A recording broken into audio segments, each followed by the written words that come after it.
Manusia dan ingatan. Seberapa detail masa lalu yang pernah kita lalui masih kita ingat?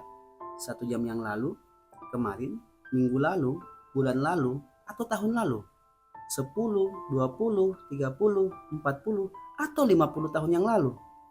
Apakah setiap kejadian, momentum, keadaan, orang-orang, suasana, setiap fase yang pernah kita berada di dalamnya, apakah setiap detailnya benar-benar kita ingat? Tentu saja, jawabannya adalah tidak. Manusia adalah makhluk yang kompleks. Saya menyebutnya super multikompleks. Super karena manusia dapat melakukan apa saja yang mustahil dilakukan dan dicapai oleh makhluk lain, termaksud jin dan malaikat. Multikompleks karena manusia lebih sulit ditebak ketimbang makhluk lain, termaksud jin dan malaikat pula. Manusia banyak menyimpan paradoks dalam dirinya, juga kontradiksi-kontradiksi yang kadang-kadang mereka sendiri sulit memahaminya. Mengapa mereka seperti itu, mengapa mereka begini, dan masih banyak lainnya. Manusia menurut pengaruh teori evolusi adalah sejenis kera yang berhasil melewati rentetan pertarungan yang luar biasa melawan hukum alam. Dibandingkan jenis makhluk lain, manusia atau sapiens menurut mereka adalah makhluk super cerdas sehingga ia mampu bertahan. Sementara spesies lain punah atau setidaknya mengalami keterlambatan mengejar pencapaian evolutif yang mampu ditempuh oleh spesies sapiens yang begitu cepat dan pesat. Sementara menurut kaum agamawan, manusia yang berasal dari Adam dan Hawa sebelumnya hidup di taman surga. Namun entah mengapa hidup di taman kesempurnaan bagi Adam dan Hawa tidaklah cukup. Mereka berulah hingga pada akhirnya dikeluarkan dari sana, tentu saja oleh Tuhan. Kemudian diturunkanlah mereka ke bumi dan mereka akhirnya hidup menurut hukum-hukum dunia. Terlepas dari referensi mana yang benar, adalah fakta bahwa saat ini manusia hidup di bumi, tunduk dan mengikuti hukum-hukum alam.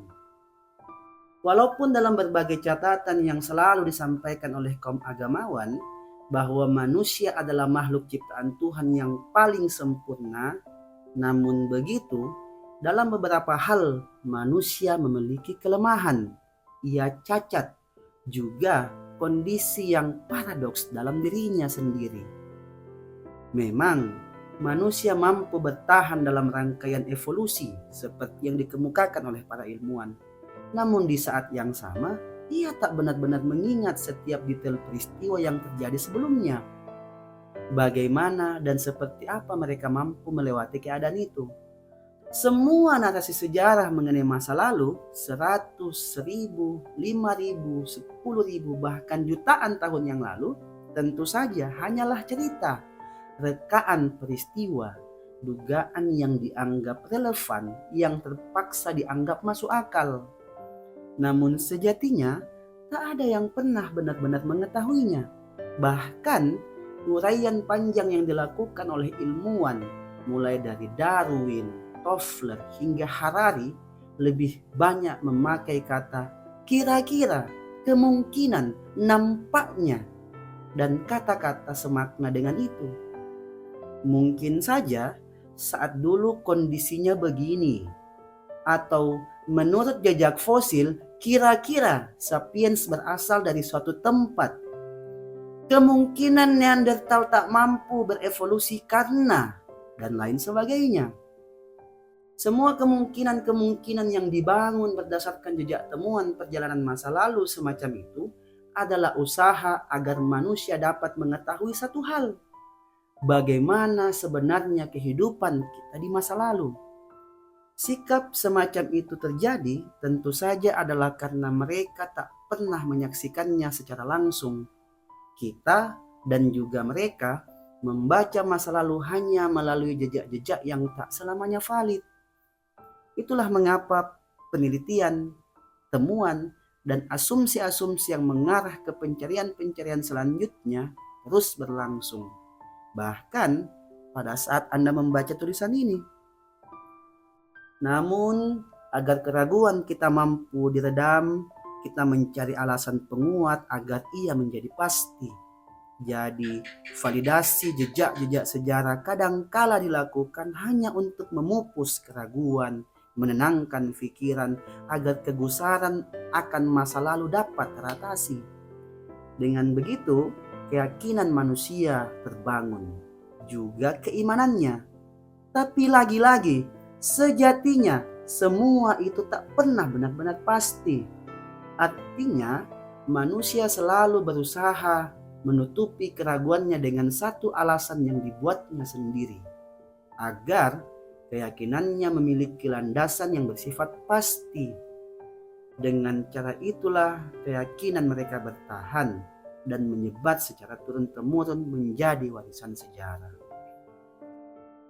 Berbeda dari asumsi kaum ilmuwan, agama berjalan dengan standar yang berbeda.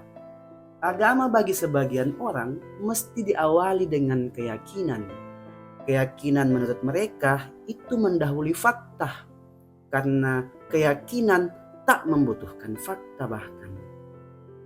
Kadangkala, fakta-fakta tak sejalan dengan keyakinan. Namun, keyakinan tetaplah keyakinan. Ia dipegang teguh. Bagi sebagian orang, mengorbankan nyawa untuk keyakinan adalah satu hal yang suci. Kenyataan inilah yang mengakibatkan mengapa dalam perkembangannya relasi agama dan sains tak pernah sejalan. Karena sains mengedepankan kesesuaian data dan fakta, sementara agama mengedepankan keyakinan. Betapapun fakta dianggap bertentangan, seperti kaum ilmuwan yang menyatakan sapiens adalah manusia awal, sedangkan menurut agama, manusia pertama adalah Adam. Betapapun sains membuktikan hal yang lain. Kedua standar ini, agama dan sains, tentu saja memiliki kriteria, data, dan preferensinya masing-masing. Tapi mari kita bertanya pada mereka, apakah Adam dan sapiens benar-benar manusia pertama? Tentu saja, dengan bersandar pada referensi masing-masing, jawabannya adalah iya, benar. Jadi, manusia adalah sapiens menurut sains, tapi juga sekaligus adalah Adam menurut agama. Tapi Adam yang menurut agama adalah manusia pertama harus diberi catatan kaki, karena mungkin saja menurut Zoroaster, Buddha, Hindu, dan agama atau kepercayaan lain juga memiliki pandangan yang berbeda. Sekelumit perdebatan di atas akhirnya menyisahkan satu pertanyaan penting. Siapa yang benar-benar mampu membuktikan adanya sosok sapiens dan Adam? Cerita yang diangkat melalui hasil penelitian dan atau kitab suci tak ada yang benar-benar memberi garansi. Siapa yang benar-benar mengingatnya? Apakah Ibnu Sina, Al-Farabi, Aristoteles, Plato, Socrates, Demokritus, Pythagoras, atau Thales? Tidak ada. Semua ingatan itu menjadi serpihan-serpihan masa lalu yang sukar untuk dijelajahi dengan akurat. Waktu begitu cepat berlalu. Tahun terus berganti. Kita memasuki tahun 2025 abad ke-21. Itu pun masih menggunakan penanggalan Masehi sejak Yesus disalib. Lalu, bagaimana dengan tahun-tahun sebelum itu? Ada ratusan bahkan jutaan tahun masa silam yang hilang dari catatan sejarah, secara mendetail tentunya. Jikalaupun ada, semua catatan itu selalu diawali dengan kata kira-kira, kemungkinan, dan semacamnya. Selebihnya berlalu begitu saja. Lalu kemana semua itu? Bagaimana keyakinan manusia begitu kokoh saat ini? Sementara jutaan tahun perjalanan kehidupan mereka hilang dari ingatan.